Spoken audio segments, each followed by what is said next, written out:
Hello student, कैसे हैं आप सब। एक बार पुनः से कोचिंग क्लासेस पर स्वागत है। उम्मीद करता हूं आप सब अच्छे होंगे, मस्त होंगे, बेहतर होंगे, आपकी पढ़ाई बेहतर चल रही होगी बच्चों। और ये जो चैनल आपको सेकंड चैनल है मेरा, इसमें आपको मात्र 11th क्लास के वीडियोज प्रोवाइड किए जाते हैं। तो बच्चों जो भी 11th क्लास में है वो आप अच्छे तरीके से तैयार करिए। अब हमारा फिजिक्स भी चैप्टर 1 स्टार्ट हो चुका है 2024 के लिए। जो बच्चे 2024 के लिए तैयारी करना चाहते हैं उनका ये आपका पहला चैप्टर है बच्चों, और इसमें लेक्चर नंबर फर्स्ट है। आपका चैप्टर भी फर्स्ट है और आपका लेक्चर नंबर भी फर्स्ट है। ठीक है, तो हम क्रम से पूरा कंप्लीट कराएंगे। जैसे आज हम मुख्य रूप से देखेंगे बच्चों भौतिक राशि किसे कहते हैं, है ना। साथ में देखेंगे इनके प्रकार के, मूल राशियां क्या है, व्युत्पन्न राशियां क्या है, और कौन कौन से मूल राशि है, कौन कौन से व्युत्पन्न राशि है। हम कोशिश यही करेंगे बच्चों कि आप लोगों को क्रम से वीडियोस लेक्चर दें, छोटे छोटे लेक्चर के माध्यम से।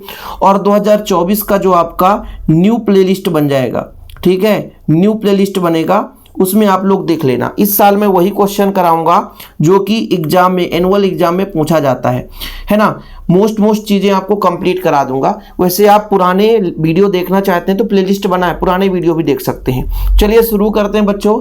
मेजरमेंट एंड्स यूनिट्स, मापन और मात्रक चैप्टर का नाम है। सबसे पहले हम बात करेंगे कि भौतिक राशि किसे कहते हैं। लास्ट में हम आपको स्क्रीनशॉट लेने का मौका देंगे। हम पहले आपको समझाएंगे, फिर नोट्स का पूरा विधिवत आपको स्क्रीनशॉट लेने का मौका देंगे। आप बिल्कुल निश्चिंत रहें। सबसे पहले बात करते हैं भौतिक राशि। जैसे आपके पास कुछ चीजें दिखाई दे रही है, जैसे मान लीजिए ये हमारा एक पेन है, ठीक है। इसके बाद हम एक पुराना यहाँ पर एक कैंची आपको दिखा दें कि ये कैंची है, ठीक है, ये एक वस्तु है, ठीक है। यदि हम आपसे कह दें बच्चों ये हमारा स्केल है, बिल्कुल सही है। यदि हम आपसे कह दें कि हमारा ड्राइंग बॉक्स है तो आप कहोगे बिल्कुल सही है। तो ये हमें जो कुछ भी दिखाई देती है वो राशि है। क्या है? राशि है। पहले राशि का मतलब समझो। राशि दो प्रकार से होते हैं, चर और अचर। आप सबको पता है ना कि दुनिया में कुछ भी चीजें दिखाई दे रहे हैं उसे हम एक राशि कह सकते हैं। चर और अचर का मान अलग है भाई। तो अब हम उनमें से भी भौतिक राशि किसे कह सकते हैं, भौतिक राशि किसे कह सकते हैं, जिनका मापन यथार्थतापूर्वक किया जा सके, उसे हम क्या बोल दें, भौतिक राशि।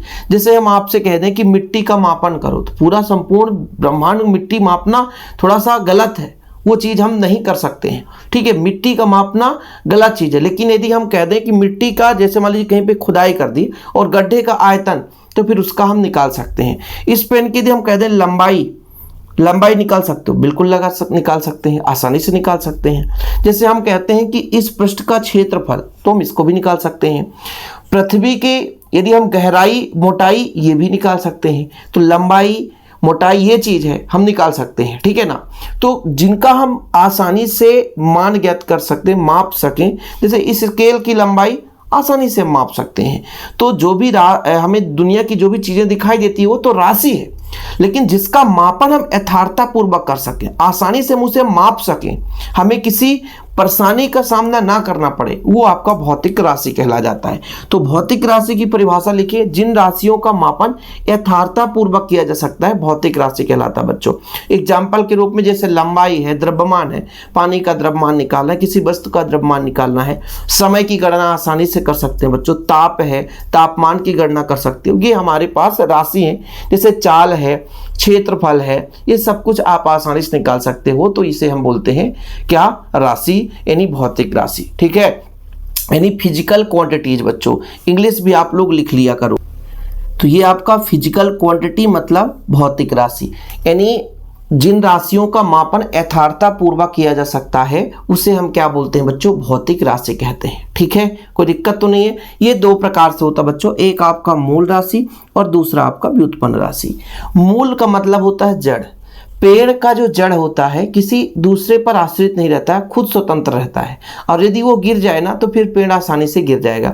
इसी प्रकार से यदि हम मूल का मतलब समझ ले कि पेड़ का जड़, तो आपका वो मूल कहलाया। मूल मतलब जड़ होता है, और व्युत्पन्न मतलब इस मूल से ही बना हुआ है। यदि मूल खत्म तो व्युत्पन्न आसानी से अपने आप खत्म हो जाएगा। पेड़ का जड़ यदि काट दिया जाए तो पेड़ अपने आप सूख जाएगा। यानी कुल मिलाकर के जो पेड़ बना है मुख्य रूप से जड़ों के सहारे ही खड़ा है। ऐसे ही जो हमारा व्युत्पन्न राशि जितने भी होते हैं वो बच्चों मूल के सहारे ही व्युत्पन्न होते हैं। व्युत्पन्न मतलब कहीं ना कहीं से वो उत्पन्न हुए हैं। तो मूल राशि किसी के सहारे नहीं रहते, अपने आप में स्वतंत्र होते हैं। तो उनको हम आसानी से कह सकते हैं कि मूल राशियां उन भौतिक राशियों को कह सकते हैं जिन्हें व्यक्त करने के लिए अन्य भौतिक राशियों की आवश्यकता नहीं होती, अपने आप में स्वतंत्र है, अपने आप में स्वतंत्र है, किसी से लेना देना नहीं है, उन्हें हम कहते हैं मूल राशियां। जैसे एग्जाम्पल के रूप में हम आपसे कहते हैं लंबाई। लंबाई का जो मात्रक होता है वो मीटर होता है, तो लंबाई अपने आप में स्वतंत्र है। ठीक है, जैसे मैं आपसे कह दूं बच्चों समय बता दूं तो ये अपने आप में स्वतंत्र है, किसी चीज से लेना देना नहीं रखता है। ऐसे मैं आपसे कह दूं कि द्रव्यमान है, ठीक है, ये किसी से लेना देना नहीं रखता, तो ये आपका क्या हो जाएगा, मूल राशि। जो किसी से संबंध ही नहीं रखता, अपने आप में स्वतंत्र है, उसे हम क्या बोलते हैं, मूल राशि। और हम यहाँ पर दे सकते हैं चौथे नंबर में हम लिख देते हैं ताप। क्या बच्चों, ताप। पांचवें नंबर में जैसे हम लिख देते हैं विद्युत धारा। क्या बच्चों, विद्युत धारा, तो ये हमारा विद्युत धारा हो गया। ऐसे ही छठे नंबर पर आप लिख दो ज्योति तीव्रता और पदार्थ की मात्रा। यहाँ पर हम लिख देते हैं ज्योति तीव्रता, पदार्थ की मात्रा लिख दो, पदार्थ की मात्रा। और सातवें नंबर पर लिख दो ज्योति तीव्रता। क्या बच्चों, ज्योति तीव्रता। अब ध्यान ये रहे कि ये जो 7 आपके राशि दिखाई देने लग गए ना, ये आपके कौन है बच्चों, मूल राशियां हैं। 7 मूल राशियां होती हैं, 7 मूल राशियां होती हैं। बिल्कुल आप निश्चिंत रहें, आपको समय दूंगा लिखने के लिए, थोड़ा सा अभी आप समझो। अब मैं आपसे कह दिया कि व्युत्पन्न राशि पेड़ है और ये मूल राशि उनका जड़ है। जड़ खड़ा है तो पेड़ खड़ा ही रहेगा। तो अब व्युत्पन्न राशि में जैसे मैं आपसे कह दूं कि चाल बराबर क्या होता है, तो आप कहोगे सर चाल बराबर दूरी बटे समय। दूरी मतलब लंबाई और इस समय तो समय ही है। ये भी आपका मूल मात्रक, मूल राशि, ये भी आपका मूल राशि, और मूल राशि से ये उत्पन्न हुआ चाल। इसलिए हम कहते हैं व्युत्पन्न राशि जो होते हैं वो मूल राशियों से व्युत्पन्न की जाती हैं। वे राशियां जो मूल राशियों से व्युत्पन्न की जाती हैं उन्हें हम बोलते हैं बच्चों, क्या बोलते हैं, व्युत्पन्न राशियां कहते हैं, यानी जो उत्पन्न होता है किसी और से। ऐसे कई सारे एग्जाम्पल्स हम बात कर लेते हैं। जैसे हम बात करते हैं आयतन की। आयतन कैसे निकालते हैं, लंबाई गुणे चौड़ाई गुणे ऊंचाई। कुल मिलाकर ये भी लंबाई है, चौड़ाई भी एक प्रकार से लंबाई है, लेंथ है, ये भी लेंथ है। ये सब के सब लंबाई पर निर्भर है ना। कहने का मतलब आयतन जो है ये एक प्रकार से कौन सी राशि है, व्युत्पन्न राशि है। इसे मूल राशि के सहारे हम इसको निकाल सकते हैं। ऐसे आप लोग वेग का भी निकाल सकते हो, वेग बराबर दूरी बटे समय। इसी प्रकार से आप त्वरण की बात करो, त्वरण बराबर क्या होता है, त्वरण बराबर होता है वेग बटा समय, वेग बटा समय। और फिर वेग बराबर क्या होता है, दूरी बटा समय। तो एक समय पहले से था, एक समय और आ गया, तो दूरी बटा समय स्क्वायर। तो ये बताओ जरा कि ये किसी और से उत्पन्न होते हैं कि अपने आप से। तो हमने देखा कि जो आयतन है, त्वरण है, ऐसे ही आप लोग घनत्व की बात करोगे, घनत्व के साथ साथ बल की बात करोगे, और आप ऐसे ही कई सारे है ना देखते जाओगे बच्चों। तो ये चीज़ें क्या है कि आप लोगों को पता चलेगा कि किसी ये दूसरे से मिलकर बना हुआ है। यानी हम कह सकते हैं कि एक ऐसी राशि है जो कि किसी अन्य से संबंध रखते हैं, दूसरे से उत्पन्न होते हैं, उसे हम व्युत्पन्न राशि कहते हैं। अब आप लोगों को लिखना भी है और आप कहोगे सर कि समझ में नहीं आ रहा है, तो ये लो भाई, हम आपको समय देते हैं स्क्रीनशॉट लेने का। सबसे पहले आप भौतिक राशि की परिभाषा लिखेंगे, इसके बाद आप लिखेंगे मूल राशि। मूल राशियों उन राशियों कहते हैं बच्चों जो कि दूसरे से संबंध नहीं रखते हैं, जिन्हें व्यक्त करने के लिए अन्य की आवश्यकता नहीं होती। जैसे लंबाई, द्रव्यमान, समय, ताप, ज्योति तीव्रता, विद्युत धारा और पदार्थ की मात्रा को मूल राशि कहते हैं। इनकी संख्या 7 है। ऑब्जेक्टिव क्वेश्चन पूछा जाता है। व्युत्पन्न राशि जो राशि मूल राशि से व्युत्पन्न की जाती है उन्हें व्युत्पन्न राशि कहते हैं। क्षेत्रफल बराबर लंबाई गुणे चौड़ाई, ये आपका व्युत्पन्न है। चाल बराबर दूरी बटा समय। ये चीजें आपको नोट्स में बना लेना है। अब मैं हमेशा कहूँगा बच्चों, जैसे इस साल जो लेक्चर लाऊंगा तो उसमें मैं आपको कुछ चीज़ें ऐड करता जाऊंगा जिससे आप लोगों को तैयार कर लेना है। जैसे आप अलग से नोट करेंगे, अलग से क्या नोट करेंगे कि पहला पॉइंट तो है कि 7 मूल मात्रक, 7 मूल मात्रक होते हैं, मूल मात्रक, और इसी से हम कहते हैं कि 7 मूल राशि होते हैं। ठीक है, कितने 7 मूल राशि, ये ऑब्जेक्टिव क्वेश्चन में बनता है। इसके बाद बच्चों 2 हमारे पास पूरक राशि हैं तो 2 पूरक मात्रक भी होते हैं, 2 पूरक राशि तो 2 पूरक मात्रक भी होते हैं, तो ये आपको नोट करना है। हमने 7 मूल मात्रक बता ही दिया है। लंबाई मतलब लंबाई का आपका क्या हो जाएगा बच्चों, आप लोगों को दिक्कत होगी तो मैं यहाँ पे क्लियर कर देता हूँ ताकि आप लोगों को परेशानी ना हो सके। देखो जरा ये चार्ट आप लोग तैयार कर लेना, ठीक है।